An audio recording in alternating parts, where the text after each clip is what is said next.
I'm an introvert that likes people. And this is my fear, or no, this is my first year of college in med school. People are really nice here, but I feel like I can't truly connect with somebody that's not nerdy. I had 3 friends before that weren't nerds, but we still stayed together most of the time, and I never felt a real true connection no matter how much time we passed together, and in the end, I was left out. I tried making girlfriends, but it just doesn't click. I know that most boys play video games, at least in the country I currently live in, and that maybe I should try, but whenever I do, they think that I have a thing for them. So I'm guessing this is a girl. Yep. Though I don't know if I should assume that. I don't know. I'm guessing it is. I don't know their community that true. they're in. Should I just keep trying till I find someone that works for me, or just satisfy myself with shallow friendships? This is a tough one.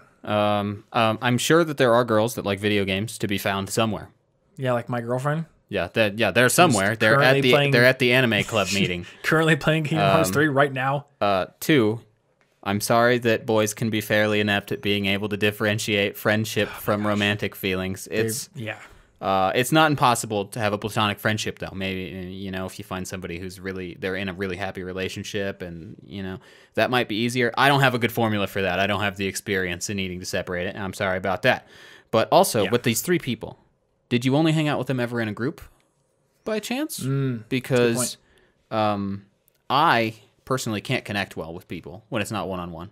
In a group setting, we'll make jokes, we'll have shared jokes, we'll do activities, but it doesn't really matter how many times we do that. I can still come out afterward. I go home and I'll still have this little nagging feeling that I secretly don't belong, or that the people there like each other more than me, which might be true sometimes.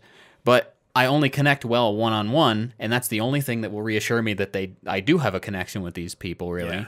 And I can't fix that if I don't reach out to somebody in the group to hang out with specifically. Like, I'm never going to open up to a group because I can't manage everybody's reactions to my sincerity all at once. Yeah. It's hard to gauge what direction to go in.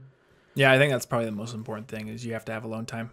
Yeah. Because if you want to talk about something serious and you're in a group, like that's, 3 different calculations you're making on whether or not being vulnerable in that situation is worth it, or if it's going to backfire, or if it's with one person, it's like, it's easier to make that leap. It's and you don't want to kill like the an vibe. Organic level, right? You just kind of know you can say it.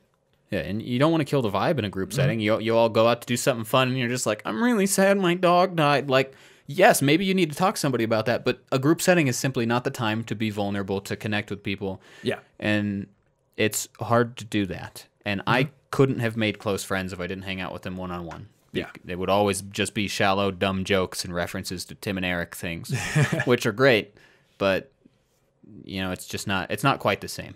Yeah. You got to sometimes have quality time alone Yeah, James Quall. with friends.